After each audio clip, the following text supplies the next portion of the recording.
Pemirsa Channel 14 News, sore ini kita akan mengadakan dialog interaktif dengan salah seorang tokoh besar, kalau bisa saya katakan, dari tanah Papua, tepatnya dari Kabupaten Jayapura.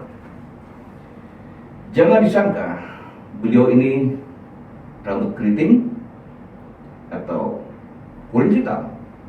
Beliau ini adalah seorang putra Papua, tokoh adat resmi dan sah.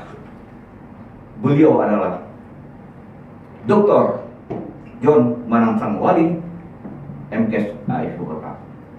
Selamat sore Bapak. Selamat malam. Selamat sore.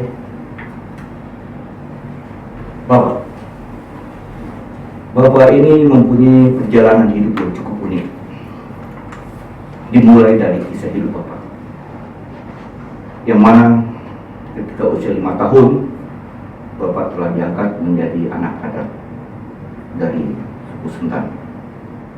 Bisa dijelaskan Bapak, kenapa diangkat saat itu dan siapa yang mengangkat, tahun berapa itu kira-kira Bapak?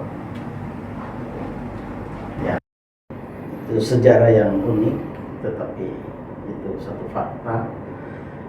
Jadi di kampung Babrongko, tepatnya di bagian selatan Sentani. Ya.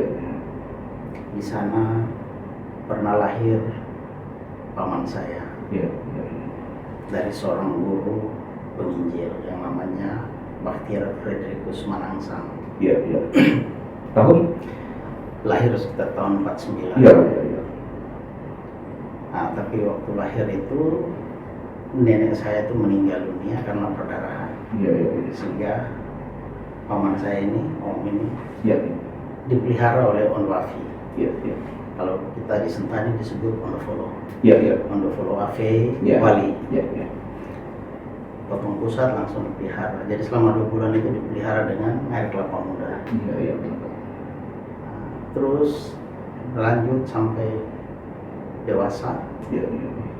Dan bersama dengan saudara-saudaranya ada 2 laki-laki, Ya. yaitu Om Antoni dan Om Karir. Ya. Wali. Jadi Wali itu Ya. anak dari Ondofolo. Ya. Jadi om saya adalah anak angkat.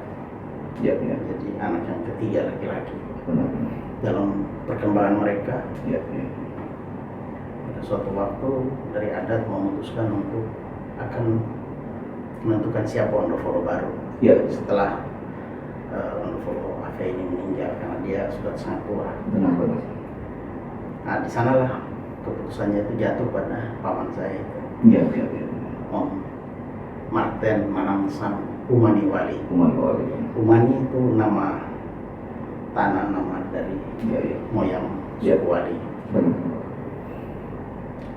Nah, dalam persiapan itulah kemudian ada terjadi gejolak di Papua waktu itu tahun 1969.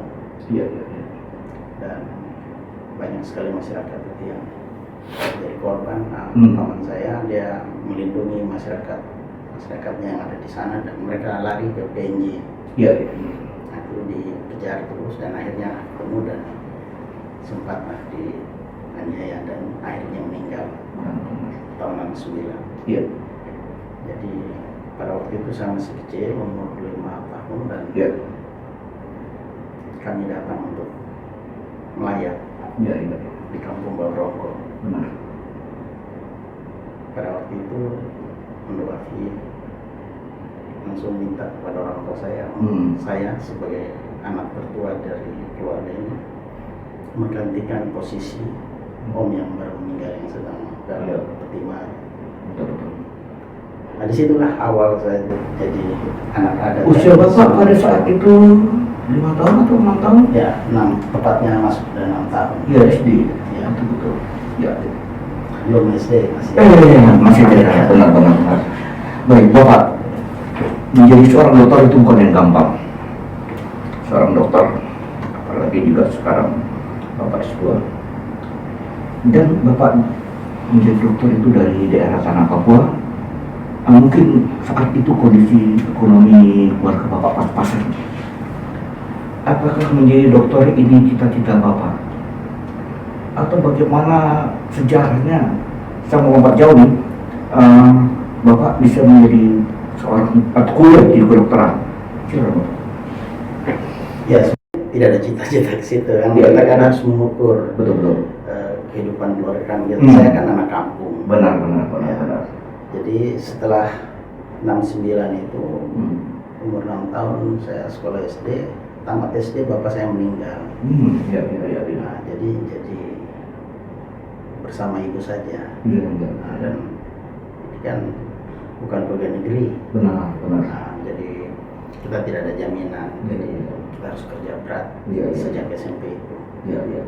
Nah, jadi kita tentu tidak punya pikiran yang muluk-muluk lah. Benar. Tamat SMA saya ingin menjadi pilot karena kebetulan ada penerbangan yang bisa memberikan uang beasiswa. Iya. Penerbangan AMA. Iya. Jadi saya ikut tes, tapi Iya. ternyata tidak juga karena tinggi badan saya kurang Iya. 3 cm. Tapi setelah tes tidak lulus untuk sekolah pilot itu saya bekerja di situ. Karena setelah SMA mau bikin apa kalau bukan kerja? Iya. Itu di Sentani, Di Bapak? Sentani, Iya. di AMA, Iya. perusahaan AMA.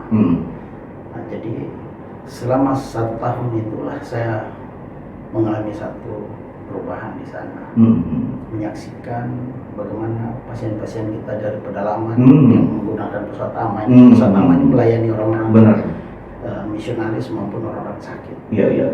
Itu banyak yang meninggal di perjalanan atau waktu landing. Iya. Nah, saya melihat itu satu masalah tersendiri. Iya. Jadi, ketika saya tidak bisa lolos jadi pilot, saya berpikir, jadi sempat saya ada usaha setelah tamat itu 1 tahun untuk ke Jakarta dulu untuk proses tinggi badan. Ternyata untuk menjadi tinggi badan tambah 3 cm itu biayanya bukan sedikit. Iya. Menyerah. Iya. Nah, saya dengar ada tes untuk dokter, maka perguruan tinggi. Nah, saya pikir harus ke dokter aja, tes dokter. Iya. Supaya mungkin kalau tidak jadi pilot saya bisa melayani. Benar. Mendampingi pilot untuk melayani pasien. Nah, itu kira-kira ceritanya. Iya. Tapi kan tes kedokteran itu berat. Bapak lulus atau bagaimana menghadapi tes itu bagaimana saat itu, Bapak? Oh, kami waktu tes tahun 83. Iya. Jadi masih perintis.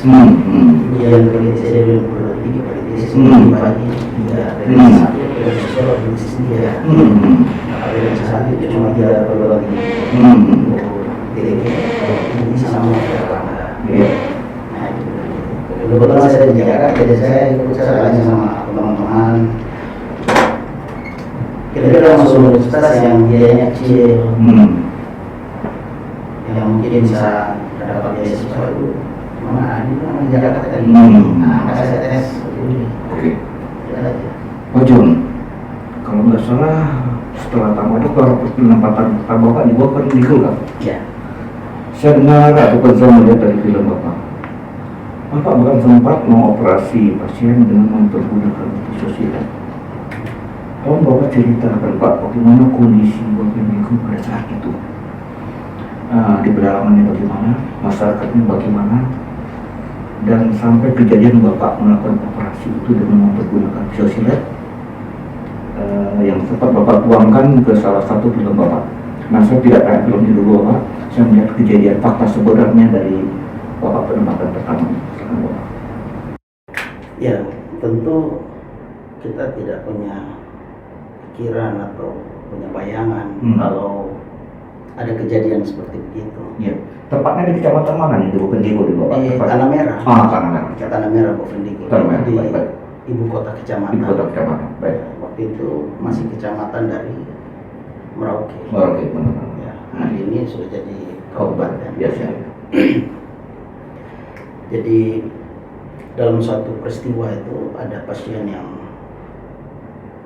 harus dioperasi karena tidak bisa melahirkan Orang Papua secara asli? normal. Orang asli Papua pasien? Ya, untuk ada orang asli Papua, ada orang pendatang, ada banyak kasus. Iya, iya. Tapi yang kasus dengan silet ini seperti itu. Iya.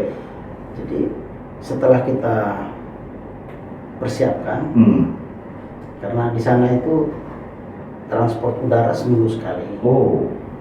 Jadi kan tidak mungkin bisa bertepatan, biasanya tidak ini bertepatan waktu dengan pesawat. Benar. Kalau kapal yang masuk ke sungai itu sebulan sekali. Iya, iya, iya.